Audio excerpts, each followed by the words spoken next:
निमो ने आखिरकार अपने दिल की बात कह ही डाली, लेकिन जैसे ही उसने ये बात की है, पूरे घर में एक वावेला सा मच गया है। ऐसा लग रहा है कि जैसे कोई बहुत बड़ा उद्यम चल रहा हो, लेकिन वो ये नहीं जानती थी कि ये सारे मामलात ये सब यानी कि ऐसा हो जाएगा, क्योंकि वो तो बड़े तरीके से इस बात को करना चाह रही थी।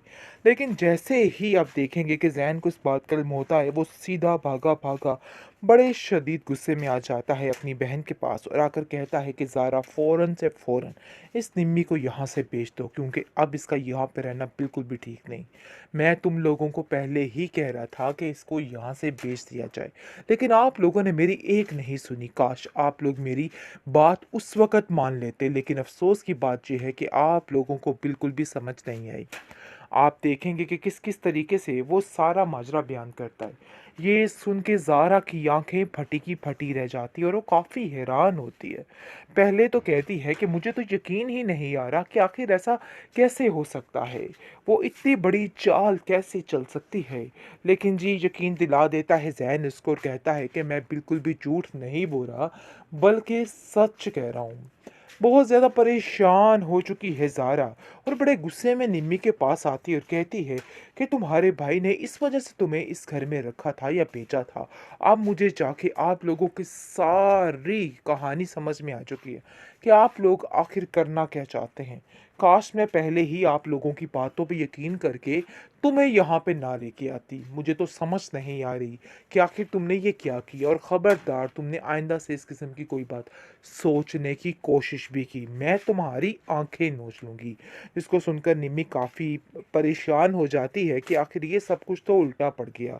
यानी कि उसकी माँ ने जो कुछ उसको समझा के भेजा था सारी गेम, तो यहाँ पे बिल्कुल बुरे तरीके से उल्टी पड़ चुकी है। दूसरी तरफ मिनाहिल को इस चीज़ का एहसास हो गया कि उसने वाक़ई में बहुत गलत कर दिया, लेकिन अब उसको समझ आ चुकी है कि उसके पास कोई ऑप्शन नहीं है।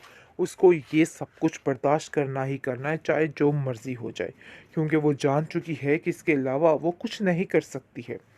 बहरहाल काफ़ी ज़्यादा परेशान हो चुकी है और जहाँ देखती है वहाँ पर उसको सिवाय टेंशन के और कुछ नज़र नहीं आता है। इस परेशानी ने उसका दिमाग बिल्कुल माउफ कर दिया है। माजदा कहती है कि मुझे तो समझ नहीं आ रही थी। मैं तो बस काम के चक्कर में इस निम्मी को यहाँ पे रखे हुई थी। मुझे क्या पता था कि ये निम्मी यहाँ पर ये सारे काम करेगी। अगर मुझे ज़रा-सा भी इल्म होता तो मैं पहले ही इसको यहाँ से चलता कर देती। लेकिन काश मैं पहले ही इसकी ये हरकतें समझ जाती। दूसरी तरफ आप देखेंगे कि वलीद बड़े गुस्से में आ जाता है और कहता है कि मैं मार्ज़ा आंटी से जाके खुद इस बारे में बात करूँगा, क्योंकि मुझे मामलात कुछ ठीक नहीं लग रहे। ऐसा लग रहा है कहीं कुछ बहुत बड़ी गड़बड़ चल रही है। जिसको सुनकर साफ-साफ कह देती है मिनाहिल कि ऐसी कोई बात नहीं है और ना ही कोई वावेला मचाने की ज़रूरत है, क्योंकि ऐसा कुछ भी नहीं हुआ है। तो इस बात की परेशानी लेना बिल्कुल बेफिज़ूल है। तो बेहतर यही है कि इस तरह की फ़िज़ूलियात से बचा जाए और अपने दिमाग को दुरुस्त किया जाए, क्योंकि ऐसी कोई बात होती तो मैं नरगिस आंटी से ज़रूर इस बात का तज़किरा करती। तो इसलिए बेहतर यही है कि ऐसी कोई भी बात ना की जाए जिसकी वजह से मज़ीद कोई ख़राबी पैदा हो जाए, क्योंकि वो जानती है कि अगर कोई ख़राबी हो भी जाती है तो हर चीज़ का इल्ज़ाम सिर्फ़ और सिर्फ़ उस पर आएगा। इसलिए वो कुछ भी ऐसा नहीं करना चाहती जिसकी वजह से कोई भी रुकावट आए और कोई भी टेंशन मज़ीद हो। जैसे-जैसे दिन नज़दीक आ रहे हैं, काफ़ी ज़्यादा परेशान हो चुकी है सोच-सोच के कि आखिर क्या होना चाहिए और क्या नहीं होना चाहिए। नरगिस भी खुद काफ़ी ज़्यादा परेशान हो चुकी है और सोचती है कि उसको शायद ये सब कुछ नहीं करना चाहिए था।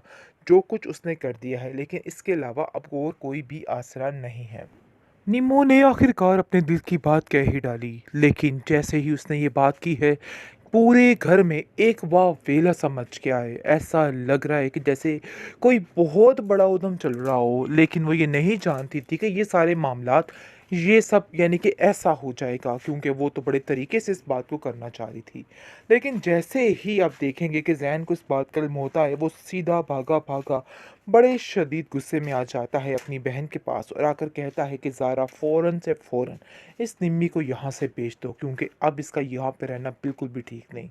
मैं तुम लोगों को पहले ही कह रहा था कि इसको यहाँ से भेज दिया जाए, लेकिन आप लोगों ने मेरी एक नहीं सुनी। काश आप लोग मेरी बात उस वक़्त मान लेते, लेकिन अफ़सोस की बात ये है कि आप लोगों को बिल्कुल भी समझ नहीं आई।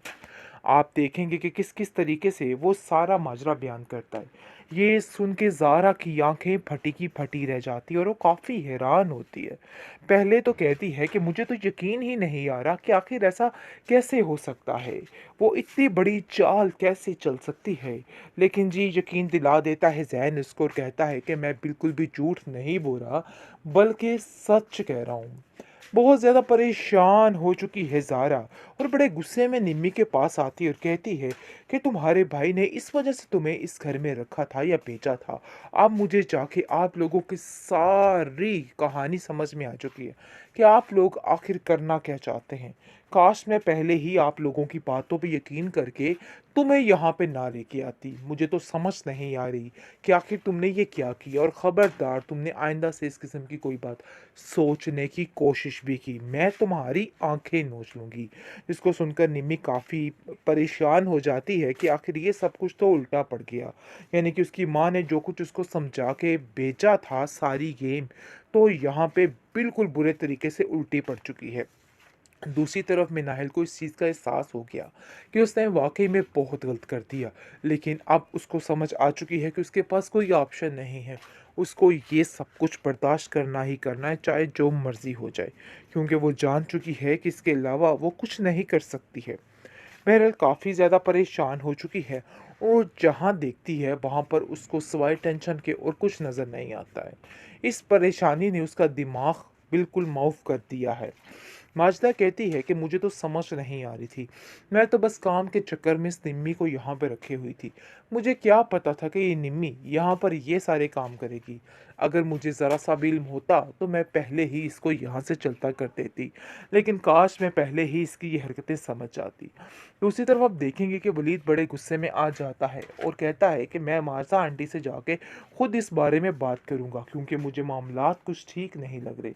ऐसा लग रहा है कहीं कुछ बहुत बड़ी गड़बड़ चल रही है। जिसको सुनकर साफ-साफ कह देती है मिनाहिल कि ऐसी कोई बात नहीं है और ना ही कोई बवेला मचाने की ज़रूरत है क्योंकि ऐसा कुछ भी नहीं हुआ है। तो इस बात की परेशानी लेना बिल्कुल बेफ़िज़ूल है। तो बेहतर यही है कि इस तरह की फ़िज़ूलियात से बचा जाए और अपने दिमाग को दुरुस्त किया जाए। क्योंकि ऐसी कोई बात होती तो मैं नरगिस आंटी से ज़रूर इस बात का तज़किरा करती। तो इसलिए बेहतर यही है कि ऐसी कोई भी बात ना की जाए जिसकी वजह से मज़ीद कोई ख़राबी पैदा हो जाए क्योंकि वो जानती है कि अगर कोई ख़राबी हो भी जाती है तो हर चीज़ का इल्ज़ाम सिर्फ़ और सिर्फ़ उस पर आएगा। इसलिए वो कुछ भी ऐसा नहीं करना चाहती जिसकी वजह से कोई भी रुकावट आए और कोई भी टेंशन मज़ीद हो। जैसे-जैसे दिन नज़दीक आ रहे हैं काफ़ी ज़्यादा परेशान हो चुकी है सोच-सोच के कि आखिर क्या होना चाहिए और क्या नहीं होना चाहिए। नरगिस भी खुद काफ़ी ज़्यादा परेशान हो चुकी है और सोचती है कि उसको शायद ये सब कुछ नहीं करना चाहिए था। जो कुछ उसने कर दिया है लेकिन इसके अलावा अब और कोई भी आसरा नहीं है।